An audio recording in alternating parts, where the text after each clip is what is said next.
race when I'm running. I always take what I want and I always give it 100. Don't need a bank, no I'm funded. Play the game like it's nothing. I'm always thankful for something. Don't take for granted, stay humble. Now wake up, it's time to look at the enemy. Hi everybody, Ricky here from Behind the Bars TV. Today's guest is Dino, all the way from Dublin in Ireland, and he's coming on today to tell his story about serving IPP in England. But Dino, what we'll do is we'll just go back to the start. Where were you born and where did you grow up? Yes, Ricky. So basically, I was born in London, and then I moved over here when I was a kid. I was only a kid when I moved over here, so I grew up in Ireland. Went back and forward from England to Ireland, and yeah, spent most of my life growing up over here, to be honest. So how come you ended up over in Ireland? Did your parents from over in Ireland? Yeah, so Ricky, my mum and dad are from Dublin. They're from Ireland, like originally, but they went obviously to the UK. And my mum ended up having me in the UK, staying there for a few years, then come back, and obviously having family in both places, I went back and forth, you know. Right. So what was life like for you growing up then? What happened as you were a kid growing up? Everything's sweet, just the normal issues that people have, I suppose. You know what I mean, Ricky? Just normal things in life, I suppose. But obviously, growing up in Dublin, in Finglas, I'm from in Dublin, and you know yourself as a kid, just messing around. You know what I mean? Acting the bollocks. Was it a rough neighbourhood what you grew up in? Sorry? Was it a rough neighbourhood what you grew up in? You say that like Finglas wouldn't be the ideal place you'd want your kids growing up in or whatever. Especially when I was growing up there anyway, because there was a lot of madness going on there, you know. I can imagine, because I've seen some of the documentaries about obviously like a long time ago in Dublin, and that there was a lot of kids just flying about the streets and pinched motors there up and down the streets and stuff. Was it like that? Same like anywhere, I suppose. Same even where you're from, Newcastle. It's kind of the same. Yeah. So was it like that when you were growing up, was it? Yeah, for me it was just like obviously the mad place, Finglas, Ballymun, just Dublin in general, you know. So when did you first get into trouble with the policing? Yeah, I'd say a long time ago, bro. It's like early stage of being a teenager, even younger than that I can remember. But when I started properly getting into trouble, I'd say I was around 14, 15, you know. So over in Ireland, they don't call them police, is it? As a Gardaí? Yeah, they call them the guards or the Gardaí, yeah. Yeah. Oh, I thought it was. Yeah. So what sort of stuff were you doing around about the age of 10, 11? Were you getting into trouble then, or were you... Yeah, like, I wouldn't say I was getting into mad trouble, just a normal kid at that kind of age. I think when I hit the ages of like 13, 14, that kind of age, 15, that's when obviously I was getting into trouble, fighting all the time. Obviously, did a few assaults, a couple of robberies here and there, just stupid things as a kid, you know. That's what normally happens, is it? Once you get into a teenager, when you're living in the rough neighbourhoods and stuff, you start progressing into more things, don't you? Yeah. You know how it is. Because around that age, we were smoking weed from the age of 11, getting pissed every week. Yeah. Stuff, so. Same boat over here, you know. It's all just fun and games at that age, isn't it? You just, when you don't know no different, you... Do you know what? It's all fun and games at that age until you start getting charged and going to court, and then things start getting a bit heavy, you know. So were you smoking weed and drinking at that age? Yeah, so around 14, 15, that's when I started smoking weed properly, I'd say, and drinking and stuff like that. And, you know, just acting the bollocks really and truly. And then I think it was about, I first got charged when I was 16. I went to prison for the first time in Dublin when I was 16. I was in the children's court. And the judge launched me into custody in the young offenders for a week. Right. And I was like, shit just got real. Do you know what I mean? And but I knew a load of lads that were from the area in there, so I just went in and everything was sweet. You know what I mean? I had a bit of a laugh, got out, still doing the same thing, and yeah, just started picking up charges, more charges and stuff like that. Always out fighting, obviously selling a few bits here and there, whatever. And then yeah, then I got my first kind of real whack in when I was 16, and I ended up doing 18 months on remand, you know, and I got suspended. Well, time served basically, and then from there I got out and kind of went on a bit of a mad one. So what prison was it that you went to at that age? I went to St. Patrick's Institution. That's not even a prison anymore. It's like a young offenders for 16. But that jail's completely finished now. That's called Mountjoy West. Mountjoy is the men's prison in Dublin. Yeah. And then the other side was the juveniles. But then now that's stopped. It's just a part of the men's prison now, you know. So was that just 16 to 21-year-olds, was it? Yeah, when I was in there, it was for 16 to 21-year-olds, yeah. So you can imagine them at that age, everything's a bit mad, like, you know what I mean? Prove, always fighting, just, you know. Everyone's wanting to prove themselves, aren't they? Full of young'uns, full of testosterone. Just... Yeah, but mostly it was just, there was a lot of lads in there. Well, you know, it was the Screws that gave us a hard time. The Screws, they used to terrorize us, like. So what was it like for you in your first time going into prison? Were you in that mentality where you weren't asked because you knew it was inevitable? It was going to be coming. Yeah, don't get me wrong. I think obviously everyone, no matter who it is, everyone that first time going in, you're going to have some kind of nerves. You're going to be anxious in a way, you know. So when I first walked in, I remember coming through reception, and I just seen one fella. He must have been like a cleaner or something like that, like tattoos all over him. Just looked like a rough fella.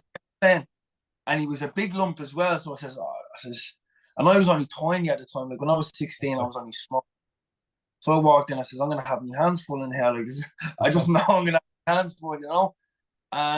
But other than that, when I walked in, I was more anxious about the Screws and more anxious about the officers than the prisoners.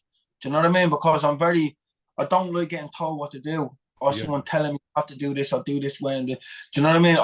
Other than that, I'm sweet. Like, do you get me? So were the Screws known for bashing the inmates up back then, were they?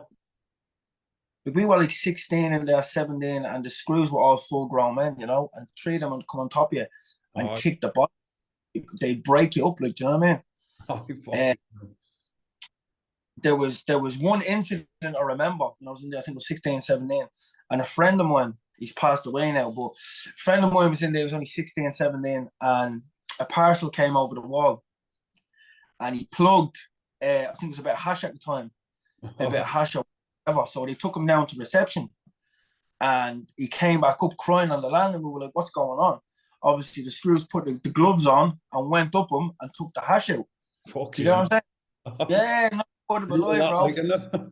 Yeah, so that's okay now. Things like that in general that's happened in there that I've witnessed, you know what I mean, as a kid, and all these big full-grown men are coming in on top of you and kicking the bollocks out of you, you know. If they'd done that now with the gloves on, to get done with rape, wouldn't they? Fuck you now. Oh, back then though, like they didn't give a rat's, do you know what I mean? So what was it like when you got out your first time, and were you just going to go back to your old ways? And yeah, like obviously the first time I did a week or so, and then I got out, and then I did the kind of 18 months, and then I got out and I was like, well, I feel fresh. I was a bit more grown up, you know, even though I was only like 17 and a half getting out or whatever. I'm going in at 16, you don't see it, but 18 months and the young offenders, and then you get out, it kind of just grows you up a bit, toughens you up a bit, matures you a bit, you know? Yeah. It's a long time at that age, isn't it?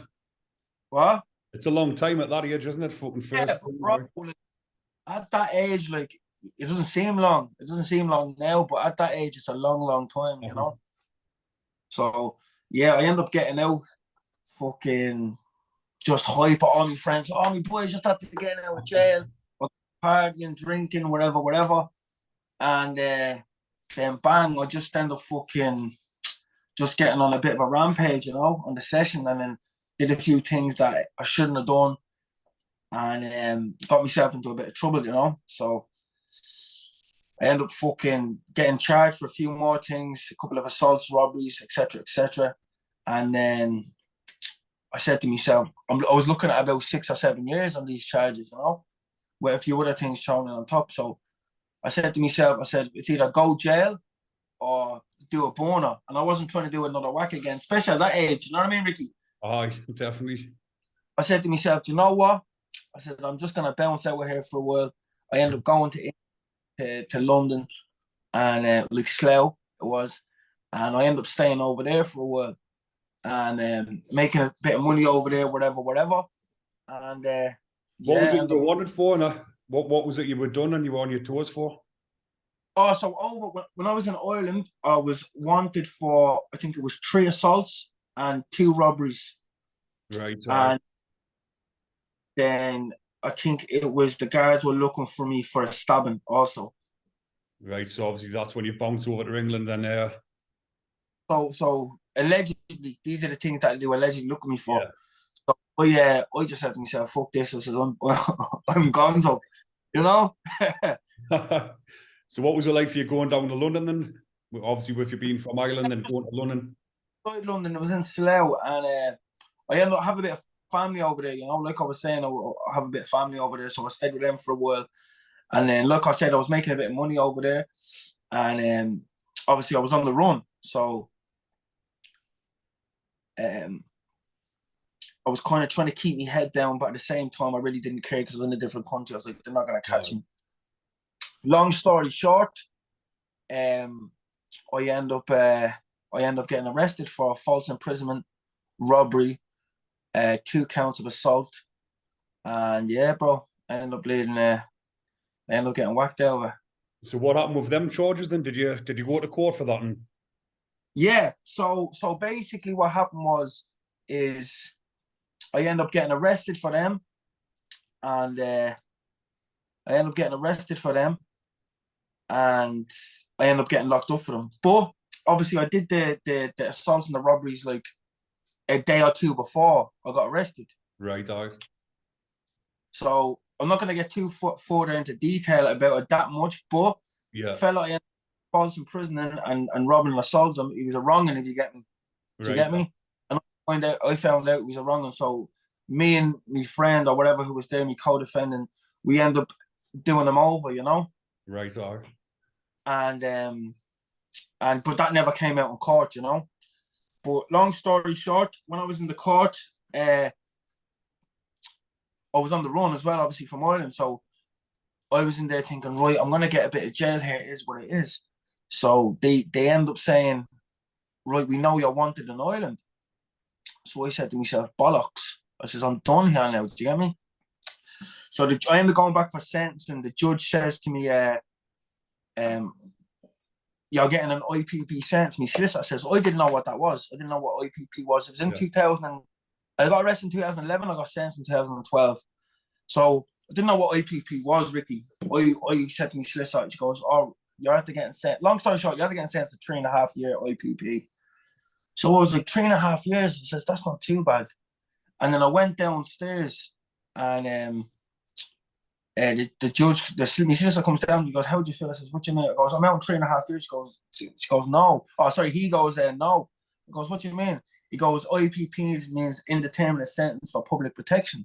It means you don't have a release date. I says, what do you mean? So how long do I have? I was like, just give me in black and white. How long do I have to do before I go home? And they were like, oh, no, you have to go for parole. You don't have a release date. So I'm thinking, hold on a second. I'm basically got life. You can put it that way. Yeah. So I'm not going to all the colour drained from my face. I was only 18 at the time, but I'm 19. So all the colour drained from my face. I was like, wait, I'm after getting life in jail. I'm not a terrorist. I'm not a rapist. I'm not a paedophile. I'm not. Do you get what I'm saying? Yeah, of course. Sorry. These kind of people, but you're at the life me off with this 3.5 years to make it sound sweet. Yeah. So I went back to the jail, head in the office, obviously, and chatting to a few lads there, and they're like, oh, how long did you get? Because they all knew I was going to court that day. Yeah. So I was like, I got 3.5 year IPP. As soon as I said that, I just seen everyone's face going, oh, no way, I'm sorry, bro. And it still didn't hit me like what it was. Do you get me? It was the same when I got my IPP because I was 20-year-old, but I've just turned 21 when I got my IPP. And I'm the same when you're going back and you're saying, oh, what did you get? Oh, I got IPP. And they're like, oh, shit, you're going to do 10, 15 years and that. And you're like thinking, no, my fuck, you didn't want to admit it, do you? You're thinking, fuck that, nowhere. Yeah. But that's what just for the viewers, that's what the IPP is. It's like, I don't know yeah, if it was the same for you. You used to have a card outside your door with your sentence on it. Mine had 99 years. Yeah, mine had 99 years as well. IPP beside it. Mm. And like, obviously for the people that's watching, like, obviously I always get, because I do music and stuff like that, and I've done a few podcasts, people always try to bring up the jail thing, and I don't like talking about it constantly 24/7. This will probably be the only time I'm going to talk about it fully. Yeah. Or after this, I probably don't want to talk about it again on the podcast, I just want to kind of brush up the carpet. But it's just to educate people, because a lot of people in Ireland actually don't know what IPP is. Like, I don't think any of them know. Maybe a handful, But for me personally, my IPP was different to everyone else's. And I'll give you an example why it was different to everyone else's, because when I got sentenced to IPP, I was wanted in Ireland back in the time. So I did my sentence, say 3.5 years, went for parole, never got it. And but so before I even went for my parole, I went to Westminster Magistrates, I think it was, and got issued a European arrest warrant.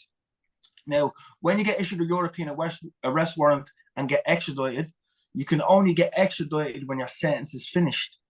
But as you know, IPP is when your sentence never finishes, So I couldn't get parole because I still had outstanding charges and warrants in Ireland for a European arrest warrant.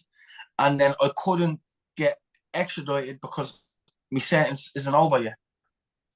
So you were just like fucking stuck. Oh, you get stuck in a rock and a hard place. So I remember being in Aylesbury at the time, the young offenders in Aylesbury. I was in Aylesbury, and the officer comes to me door. He says, "You're gone in the morning."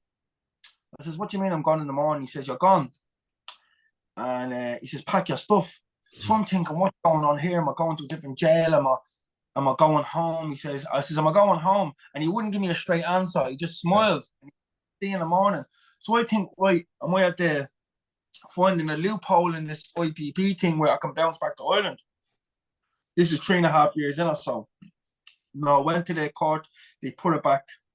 So when I went for my first parole, I explained to the parole board, after doing the victim awareness, the anger management, TSP, all that bollocks, yourself. Yeah. I went to the parole board and I said, "Look, I've done these courses you've asked me for." I said, "In my situation, it's very different. You probably haven't come across it before, but if you release me today, I won't even get released. I'll be on remand and I'll get extradited back to Ireland, which I have to face other charges. So if you release me now or in 10 years' time, the outcome is still going to be the same, Yeah. And they just weren't hearing it, bro. Like, they just were not having a bar of it. Like, no. So I spoke to my sister. I'm like, I'm fucked here. Like, I'm literally bollocks. I don't know. Like, I spoke to sister, like, oh, we don't know what to do. We don't know how it works. Speaking to parole boards, they didn't know. I'm stuck between a rock and a hard place. Do you get me? So how long did you end up serving? You done 7 years then? 7. I did 7 over.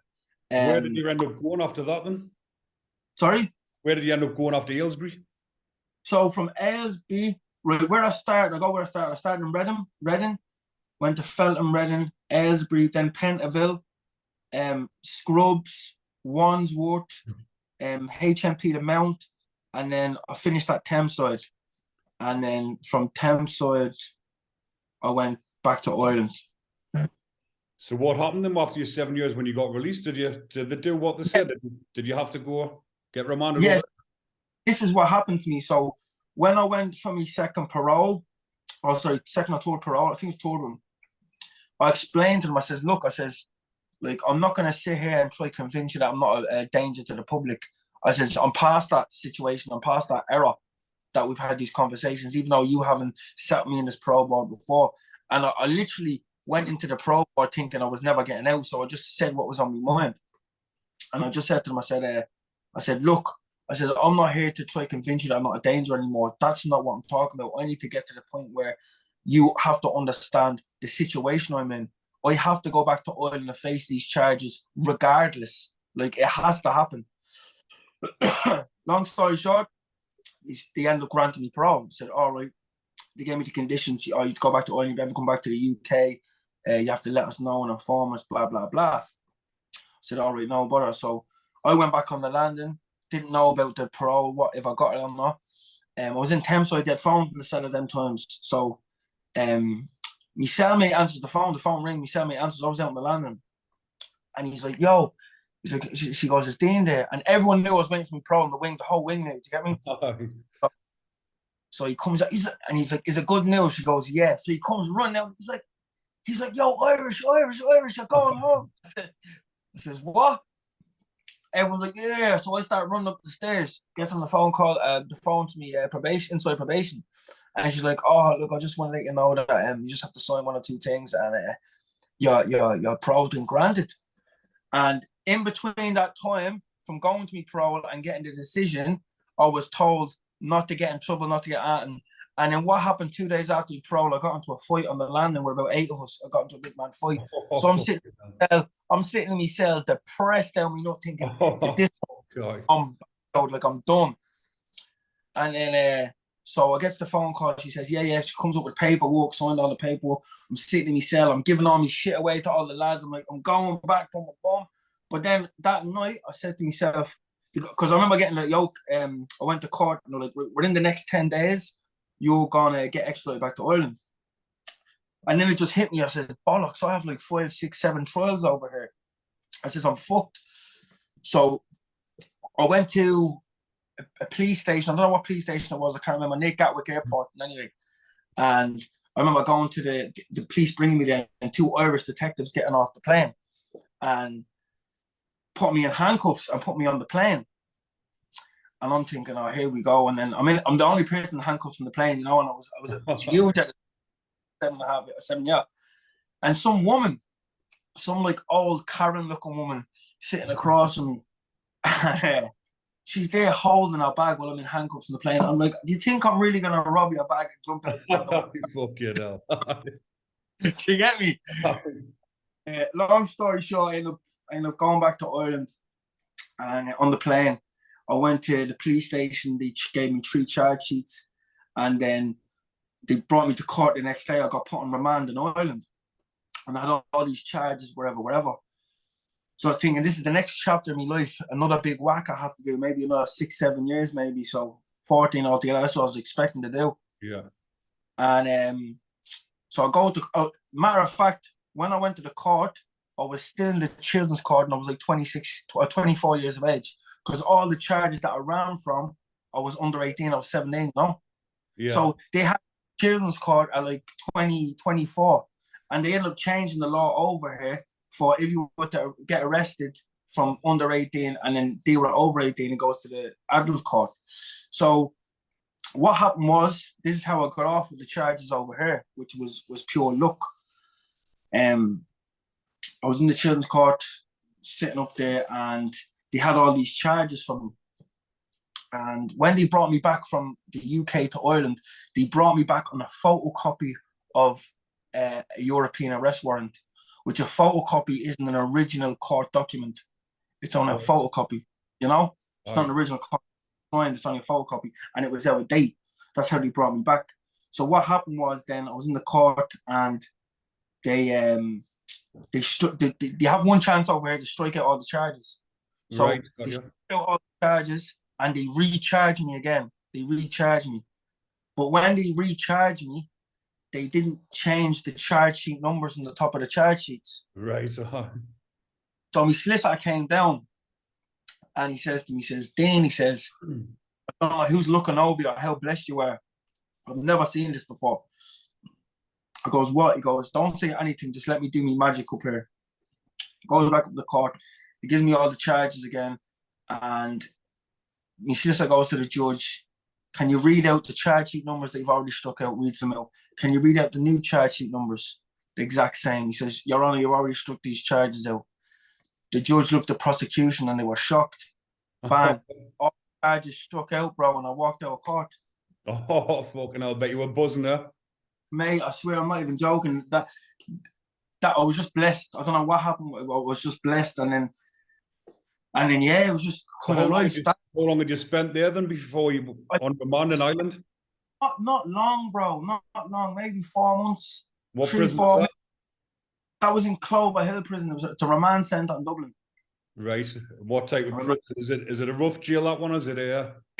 What it is, it's like all the visits are screen visits. There's 3 men in every cell. Like I said, it's a remand prison, so people are coming in and out every day.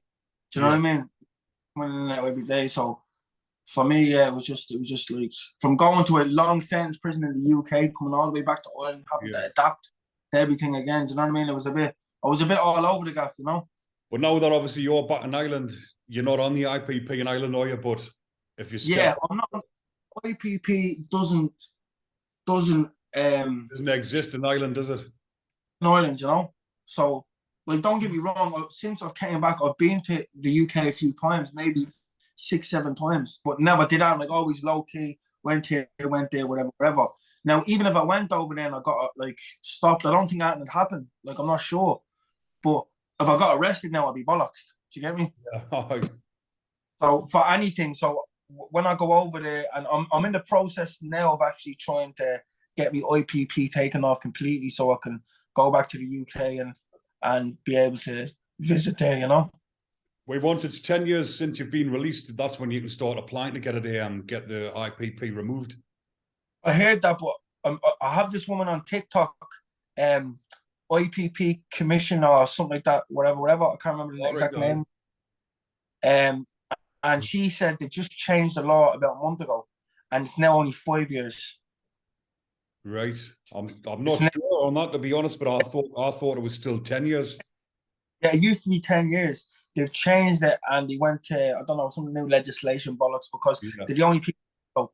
It's just about the IPP thing, and I've spoken on WhatsApp a few times, and you just sent me some lists and screenshots of the website and the changes and stuff like that. I'm in the process of contacting them and seeing what I can do, you know? Well, hopefully you should do, mate, fucking here, because I think everyone needs rid of these IPPs because they're an absolute fucking headache, aren't a nightmare.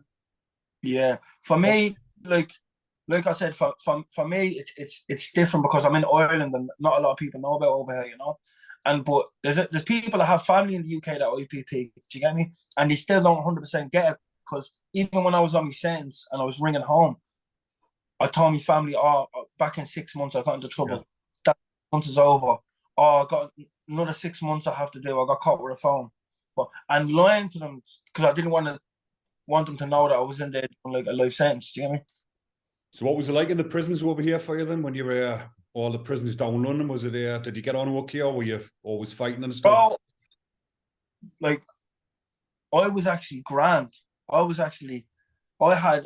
had some good times, I had some hard times, don't get me wrong. Like, but yeah. The majority, I met a lot of good people, a lot of good friends that I'm still good friends with to this day. I still talk to people that I was in prison with to this day. And the majority of people I'm talking to are all actually doing really, really better in life. Do you get what I'm saying? Than the average person. They're all either doing something within music or acting or comedy or sport or whatever, you know? Well, that's what I was going to get on to you, Dino. You're like a music artist now, aren't you? Are you Yeah, so I end up getting into music when I come to Ireland. I was always into music, like in general, but yeah, I'm actually rapping now. I'm an artist now, yeah. But what I'll do, I'll put all your links in the description, because have you got your own YouTube channel as well? I have my own YouTube channel, only a few songs, but I've got a lot of music on other channels and just on YouTube in general and Spotify and stuff like that. But yeah, music's kind of helped change my life, bro. Like, especially over here, like, it actually really, really changed my life, you know? Well, like I see, I'll put the links in the description, because obviously I've listened to a few of your songs and it's actually good music. Yeah, man. Are you rapping about like real life stuff and that? As you can say, if you've listened to it, you kind of know. Like, you can only understand it if you've actually lived through them kind of things. That life, you know what I'm saying? So for me, it's therapeutic, but at the same time, like, it was a good way to just do something with my life, because I wasn't that kind of 9 to 5 type of, do you get what I'm saying? Right. Person. You know, I should be, and a lot of people should be eventually, like, but like for me, it was just like, I always loved music. An opportunity came, I ended up taking it, and I was like, it was my friends, the people around me that pushed me to kind of do music. I was never really crazy into it like that, you get me? So have you always like been a rapper and stuff like? Nah, like, I used to mess around when I was a kid just with the lads in the block, and just take a piss and that, but then like going to the UK, and I used to go to a few music classes over there and just hear the lads rapping and stuff like that. And I came back to Ireland, and then I ended up going to the Bugsy Malone show with me mate, because another mate of mine I was in jail with was opening up for him in Dublin. And he was like, yo, he's like, Dubs, come through, boom, boom, boom. And I'm going downstairs. I mean, mate seen it, was like, bro, you need to start rapping more sick. I was like, nah, it's not for me, bro. I was like, nah, trust me, bro. You can do it. Long story short, a few months down the line, ended up making a song, shooting a video, and then it kind of just went from there, you know. So you've been going around doing a few different venues and stuff I've seen, haven't you? Yeah, so I've played like the biggest arena in Ireland, like 3 Arena, like 14,000 people. Was it? With How many? 13,000? friends of mine that sold out. Versatile is actually from Ireland, brilliant rappers, and they just asked me to open up for them for the show. I did my own headline show in Dublin. Did Jordan McCann there a couple of months ago. Opened up with Jordan McCann in Dublin. Nice one, a show out as well. We have another show now, actually, on the 17th of February in Dublin, with another rapper, Ardads. And yeah, I've done loads of shows. Like the last 3 years, I've done probably over 50 shows, bro. Nice one. It's good to say you're doing well for yourself, mate, because this is the reason why I get people like yourself on. Obviously, yeah, the sentence that me and you were serving, it's one of the worst sentences you can get, but it just goes to show it's not the end of the line, is it? It could just be... No, listen, Ricky, yeah, for the likes of us being on a sentence like this, it'll either make a man or break a man, you know? I've been in prison with fellas that were IPP, cutting themselves, going heavy on spice, like going down, like nearly dying. I've seen people die in prison. Like I've walked into cells and people hanging, like, you know. Yeah. For me, bro, it's a dirty sentence. I wouldn't wish on my worst enemy. I'd rather give me 20 years all day. Give me a 20-year sentence before you give me an IPP. Because it's like saying how long's a piece of string. You just don't know. Like if it's in black and white, like if they told me you're doing 10 years, 15 years, I'll be like, right, in my head, I know on this day, so let me. It's like, you know, when people say to you in life, unless you have goals, you're not going to reach them, even if they're small goals. Yeah. Do you know what I'm saying? When there's no light at the end of that tunnel, or there's no end date, or there's no nothing, you're just walking with your eyes closed. Do you know what I mean? Well, like you say there, but when I went back this time on my recall, 10 years after my first release, there's still people in there off the first time I was in. Yeah. But people in there 17 years later off like a 2-year tariff. Yeah. You still all right there, aye? Yeah, can you hear me? Yeah. I can hear you, mate, aye. Yeah, sorry. Yeah. No, 100%. Like, how long did you get again? What was your tariff? Mine was a 4-year IPP. Look, how long did you... One of the lucky ones, really, because I just served just over 5 years on my first time. But obviously, with we having a longer tariff compared to the like 1s and 2 years, I had enough time to get all the courses under my belt and get them done. So when I did eventually come up for my second parole, that's when I actually got out. Yeah, but do you know what it is as well? Like you'll have...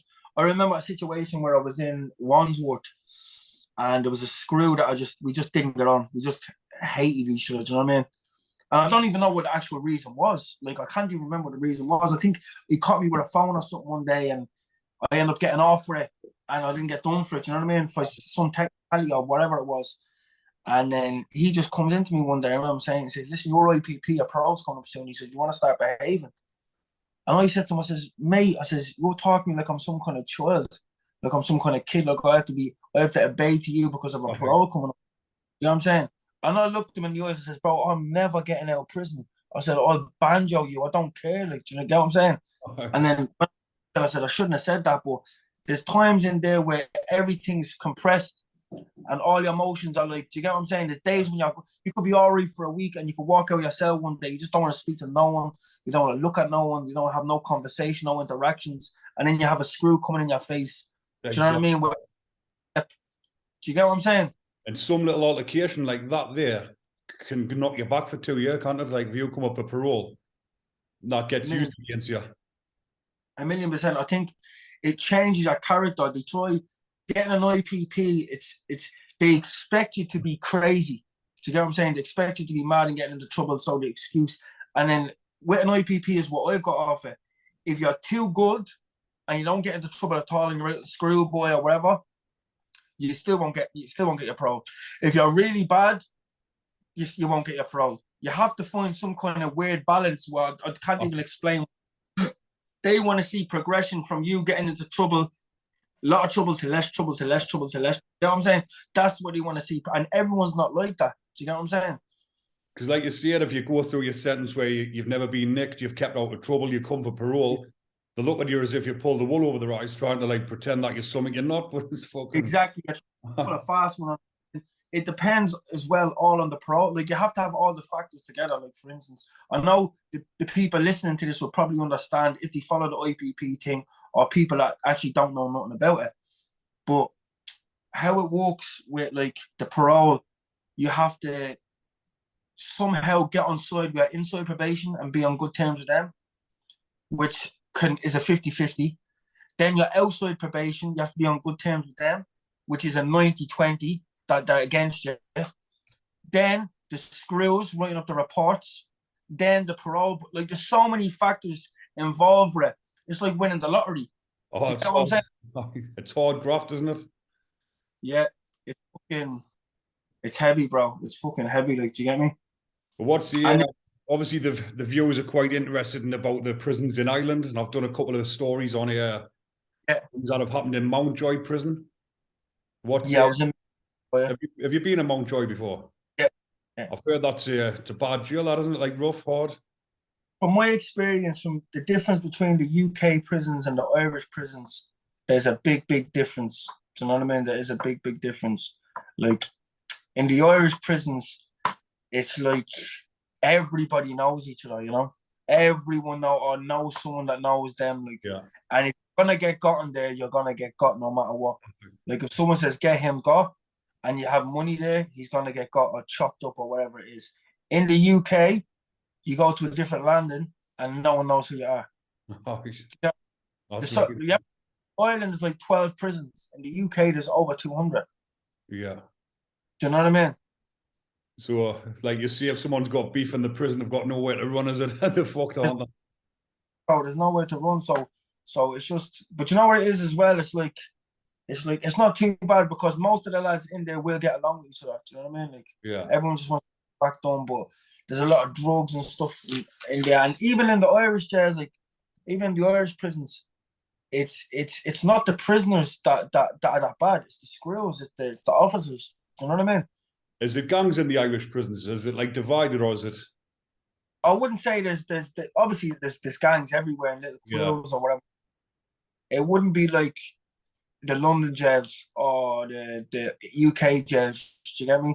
Like I remember one day I was in Pentonville and I was just standing in the yard, and obviously over there, because I'm Irish, whoever was Irish over there or the travellers or whatever, you'd kind of just stick together and you'd have a little crew. Do you get what I'm saying? You'd speak to whatever, and it wouldn't be that bad. But I remember being in the yard one day and I seen like, I think it was like 20 Muslim fellas and like 20 black fellas going to war, like killing each other. And then there were some Muslim fellas that were black as well, do you get me? That were against London. Like they ended up having a little kind of gang war in the middle of the prison, bro. And it was one of the maddest scraps in my life. Like, I mean, fellas were just getting put to sleep every second, bang, bang. The screws wouldn't even come out to the yard. Like, the screws wouldn't come out to the yard. They shit themselves. They put the alarm on and they all stood there. Like, do you get me? Yeah, I've seen fellas IPP in there. There's a fella that I remember his name. I think his name was Jenkins. He was a little chubby fella from London. But I heard stories about him. He used to be a mad thing back in the day, knocking screws out and stuff like that. So they ended up giving him the jab. Right on. And found him mad slow. Do you get me? Oh, he's fucking hell. And then he goes around with milks and his food, and can I get a roll up, or can I get a spliff or a spit of spice? And I think he's still in prison. I seen a video on TikTok about him about a year ago, and he's still walking around the prisons. I think someone stopped him. He was talking on the camera. But just from me being in prison all them years ago to still seeing these guys in prison rocking a blue t-shirt and grey tracksuit bottoms.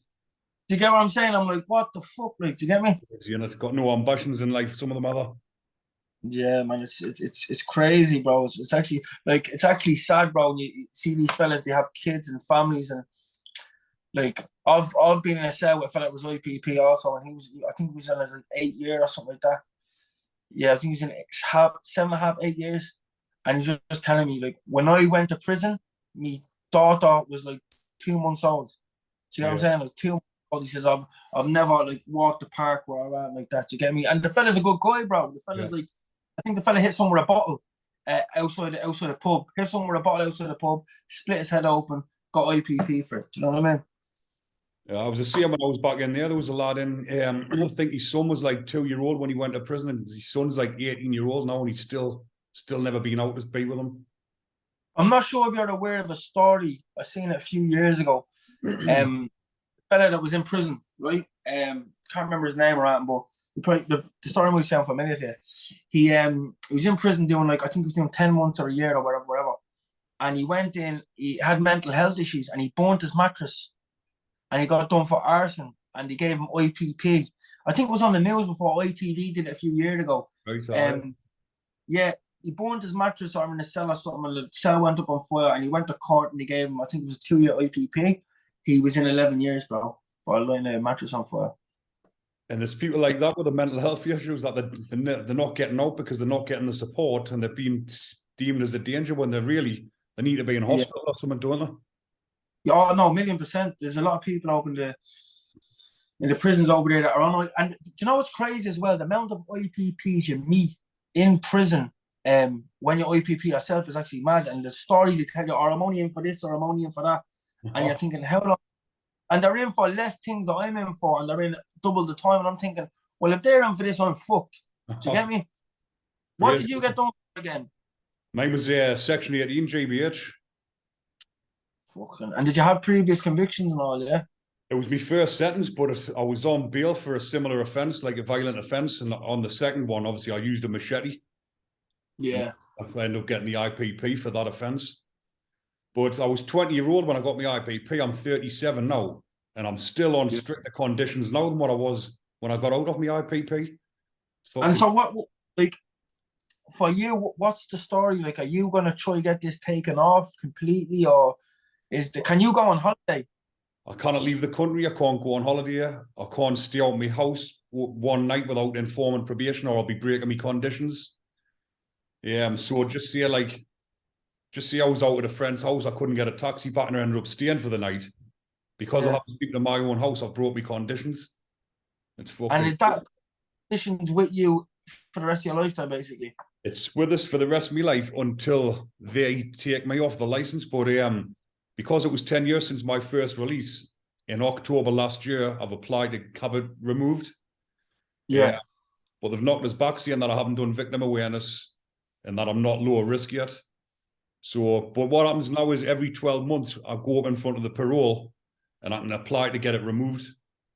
And they are saying if I keep doing what I'm doing, hopefully this time next year or this year, they'll try and get it removed for us. So hopefully. Well, hopefully a few of these parole boards look at your podcasts or watch your podcasts, and they can see from a real life perspective of other people serving these sentences and the impact on their families and their mental health and their life in general. Because it just seems like I got lucky coming to Ireland where there's no, because when I did come back from Ireland, like I got done for, like I went to prison back over here for a getaway driver robberies that I never did.